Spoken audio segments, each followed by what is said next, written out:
They stole his first term as president.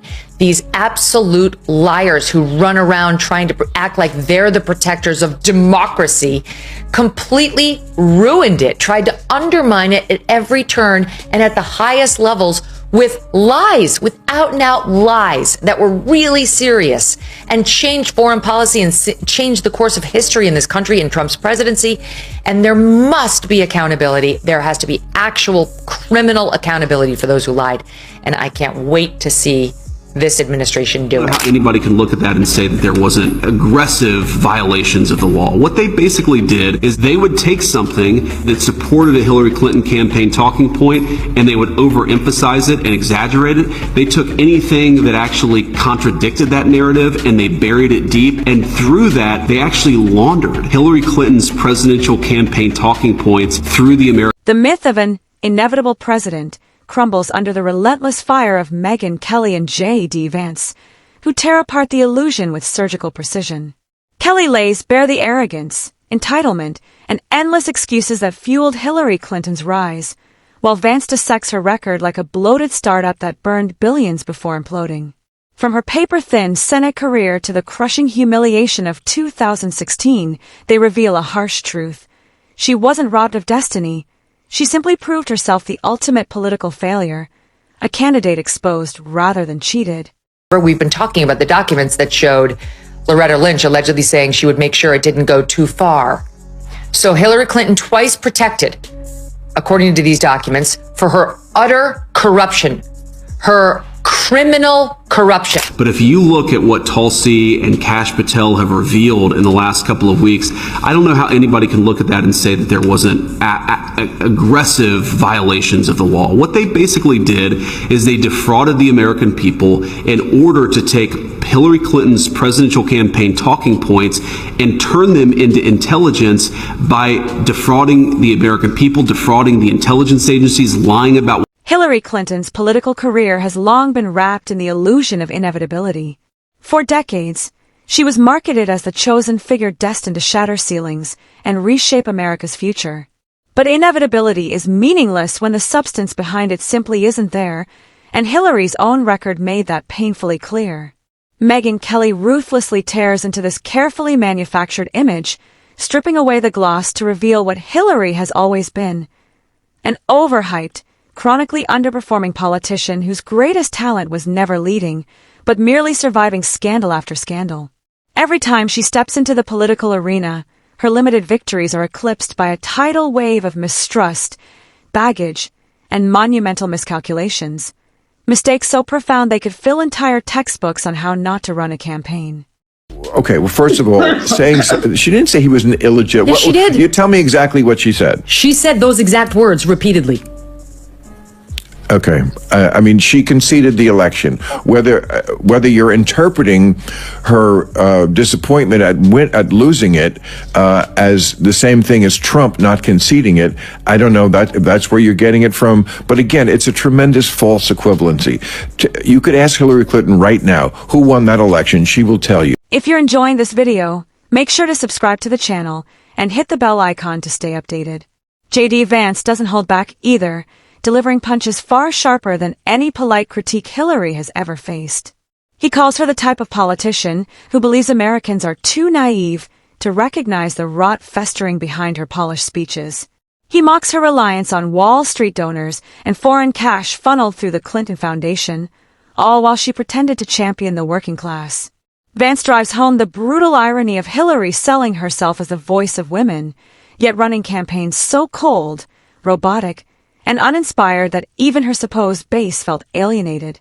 To Vance, Hillary Clinton is a perfect case study of how political power without authenticity becomes nothing more than a hollow crown, glittering on the outside but empty within. Try to silence him and shut him up. And then consider, just yesterday, one of the chief surrogates of of Kamala Harris's campaign is Hillary Clinton. And you know what Hillary Clinton said yesterday? She said that misinformation should be met with criminal penalties. That we ought to throw people in jail and silence them if they say something that Hillary Clinton disagrees with. In the eye, it was such a jaw dropper. Watch. Hillary Clinton, of course, is the original election denier. I'm sure you voted for her in 2016. Well, she's not an election denier. She absolutely was the OG election denier. She, first of all, she came out before the sun had risen to concede the election to Trump. And then spent the next 4 years saying he was illegitimate. He was an illegitimate. What makes Megyn Kelly's roast sting so sharply is how precise and surgical it is. She doesn't rant. She dissects Hillary's failures piece by piece. She starts with Hillary's Senate career, which was about as memorable as a discarded press release. No landmark legislation, no bold reforms, just another career politician warming a seat. Then Kelly moves to Hillary's tenure as Secretary of State, where the lofty promise of leadership crumbled into one disaster after another. Libya spiraled into chaos. Benghazi exploded into scandal, leaving grieving families demanding accountability. And that infamous private email server reduced her to a national punchline. Kelly paints a damning picture of a politician who confused proximity to power with genuine competence. And the cold record proves Hillary was never truly prepared for the responsibilities she so relentlessly demanded. Talk politics for a minute. Hillary Clinton is back, doing a late night tour. She spoke with Jimmy Fallon, and she had some thoughts on this boiling down to Trump versus Biden again. What do you say to voters who are upset that those are the two choices?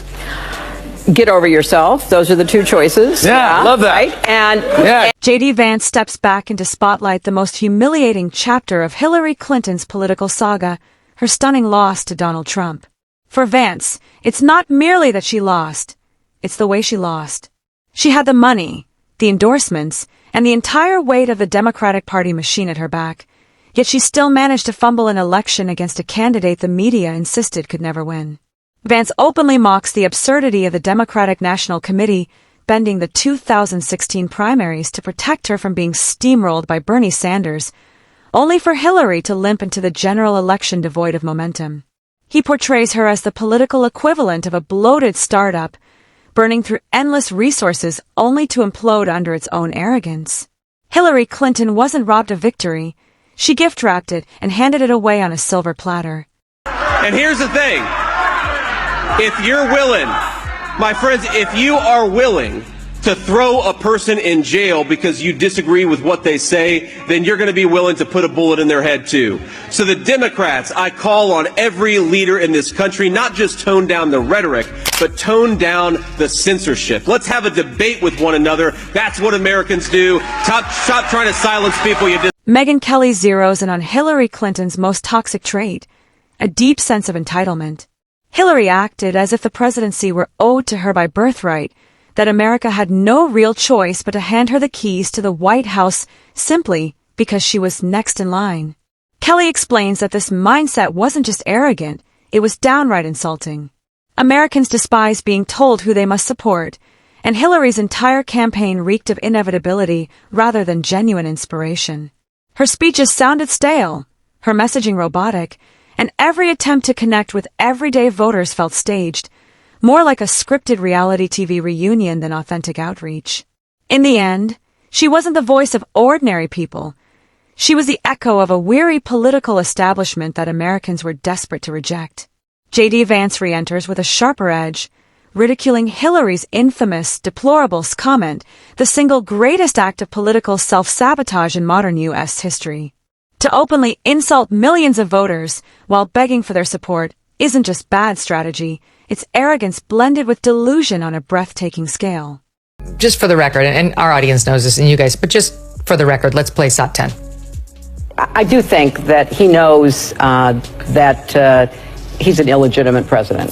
I believe he knows he's an illegitimate president. He knows that there were a bunch of different reasons why the election turned out the way it did. And as I've been telling candidates who have come to see me, you can run the best campaign, you can even become the nominee, and you can have the election stolen from you. Joe and Kamala can win by 3 million votes and still lose. Take it. JD Vance underscores how that single remark crystallized what millions of voters already suspected. Hillary Clinton didn't respect them, didn't understand them, and clearly saw them as beneath her. That flash of arrogance wasn't just an embarrassing gaffe. It was an unfiltered glimpse into her true perspective. Once the mask slipped, voters punished her in the only way that mattered, at the ballot box. Megyn Kelly piles on, exposing Hillary's relentless obsession with rewriting history. Even years after her crushing defeat, she insists it wasn't her fault. It was sexism. It was Russia. It was James Comey. It was misinformation. Anything, everything, except the plain truth that Americans simply didn't like her. Kelly compares Hillary to a washed-up celebrity still demanding encore tours long after the audience has stopped showing up. Rather than confront reality, Hillary manufactures excuses like a factory assembly line, refusing to admit the one thing that could actually salvage her credibility: accountability. But accountability, and the Clintons have never even been on speaking terms, and Hillary is certainly no exception.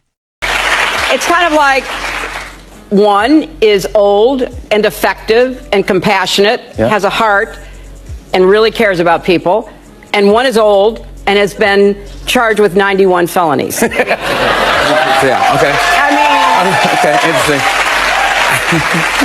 I don't understand why this is even a hard choice. Get over yourself. You don't matter. Do what's right for the global citizenry, which is clearly to elect the compassionate one with the heart. The guy who skipped Officer Diller's funeral, that fallen cop, got shot by somebody who'd been under arrest for 21. Megyn Kelly reemerges to tear apart the Clinton brand itself. She argues that the Clinton name, once a powerhouse of political dominance, had by 2016 become shorthand for corruption, arrogance, and scandal fatigue. J.D. Vance mocks Hillary's desperate attempt to pose as a reformer while dragging decades of baggage, from Bill's White House controversies to foreign donations and endless FBI investigations. Vance says the Clinton brand is like a once mighty corporation that overexpanded, overpromised, and then imploded, leaving its shareholders, in this case the voters, with nothing but frustration and disappointment. Hillary didn't just bring baggage into 2016. She was the baggage. Megyn Kelly broadens the view to show the larger lesson Hillary represents. She isn't a symbol of leadership, but a flashing warning sign about entitlement in American politics. Hillary believed connections, wealthy donors, and a protective media bubble could carry her effortlessly to victory, yet voters shattered that illusion. Kelly compares her to a hollow luxury brand, glossy on the outside, costly to sell but empty inside. Hillary's candidacy proved Americans won't blindly accept whatever candidate the political establishment tries to serve them. And in that sense, Hillary Clinton achieved something historic. She became the clearest, most spectacular example of what happens when arrogance collides head-on with reality. Then, that was at the Vital Voices Global Partnership Awards, whatever that is. Then, look at this. Oh. She put out this mug. We'll put it on the screen. You can see it here on my notes. Yeah, Have you seen this? I haven't seen it. I see a little It's one a on mug your that's notes. got like an outline of her, and she's sipping a coffee, and it reads, "Turns out she was right about everything." My God. She tweeted it out, writing, or on Insta, "We recently had some new merch made based on a phrase I hear a lot." Megyn Kelly delivers the final blow, landing a brutal knockout punch. She argues Hillary Clinton's legacy isn't about shattered barriers, but about wasted opportunities on an unprecedented scale. Hillary had every imaginable advantage: money, media backing, elite connections, and decades of political experience. Yet she failed not once, but twice, to men she and her allies arrogantly dismissed as unqualified. That's not history being unfair. That's pure political incompetence. J.D. Vance reinforces the point, saying her career should be examined not as a tale of sexism or bad luck, but as the ultimate case study in how power without authenticity inevitably crumbles under real pressure. The Hillary Clinton model isn't a roadmap for leadership. It's a glaring cautionary tale for anyone foolish enough to think success is owed rather than earned. Megyn Kelly closes the door on Hillary's ambitions for good, making it crystal clear that no matter how many television appearances she makes or how often she insists the presidency was hers by right, the verdict is undeniable. Hillary Clinton isn't destiny denied, she's destiny dodged. Her brand reeks of failure, her record drips with defeat, and her legacy is losing races she should have easily won.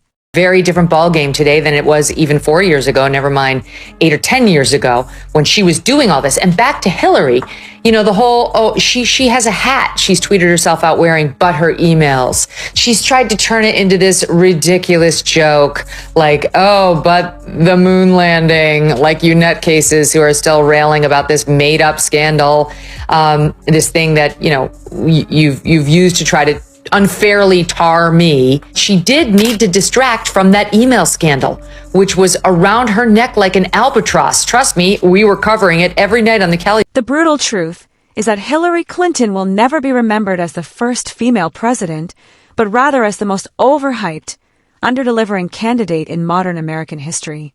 And thanks to Megyn Kelly's unrelenting takedown, that reality won't be whitewashed, no matter how many excuses Hillary spins.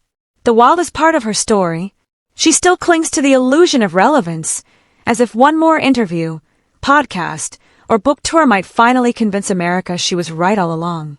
It's politics' version of a bad sequel. Nobody asked for it. Nobody wants it. Yet she insists on running the same tired script as though the ending will magically change.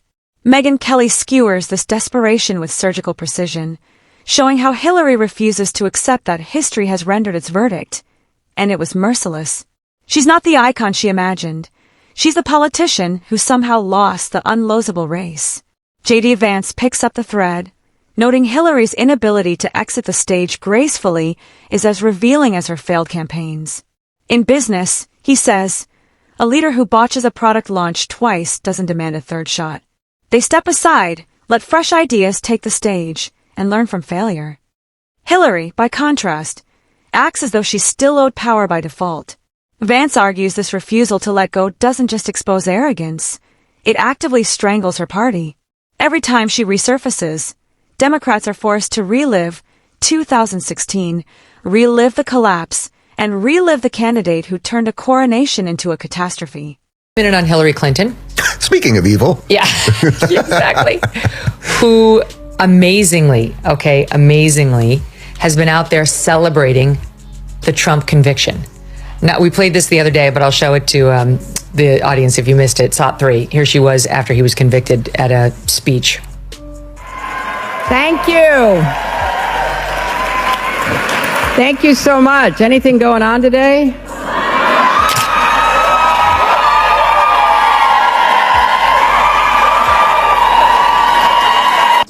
Megyn Kelly doesn't just stop at exposing Hillary Clinton's arrogance. She tears apart the hollow core of her so-called champion of women narrative. If Hillary were truly the face of a movement, Kelly argues, she would have inspired millions of ordinary women to rally behind her banner. Instead, the only people energized by her campaign were overpaid consultants, loyal donors, and a media bubble desperate to protect its favorite candidate. Regular women didn't see themselves in her.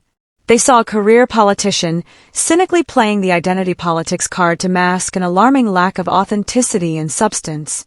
The ultimate insult to women, Kelly suggests, isn't that Hillary lost. It's that she claimed to represent them while embodying every cynical trait voters despise about modern politics. J.D. Vance twists the knife even deeper, ridiculing the endless excuses Hillary has stacked up since her defeat. He notes that in her post-election memoir, she blamed everyone from James Comey to Facebook memes, Russia, and the media, yet scarcely accepted responsibility herself. Vance compares it to a failing CEO who writes a self-pitying book explaining how the market was unfair, the customers didn't understand the product, and competitors cheated, never once admitting the product itself was worthless. That, he argues, is the Hillary Clinton story in a single sentence, a relentless refusal to face the truth that she simply wasn't good enough to win. Clearly violated the law with that homebrew server that had been accessed by foreign agents. She compromised national intelligence information. She did things she would never have allowed anybody at the State Department to do under her. And that leaves me back to Schellenberger here. This is page 4 of his report. He says, he writes as follows: the Russian reports, again, that the Dutch spied on, that we got our hands on, also claimed, and listen to this, I mean, you probably already know this stuff, Glenn, but claimed that Attorney General Loretta Lynch Okay, this is back in 16, people. Remember, Obama's president. Loretta Lynch is his attorney general. And her DOJ/FBI are investigating the Hillary Clinton email scandal. And also now we learn simultaneously working with the Hillary Clinton campaign to... Megyn Kelly underscores how dangerous Hillary Clinton's denial is, not for Hillary herself, whose political career is finished, but for the culture of politics as a whole.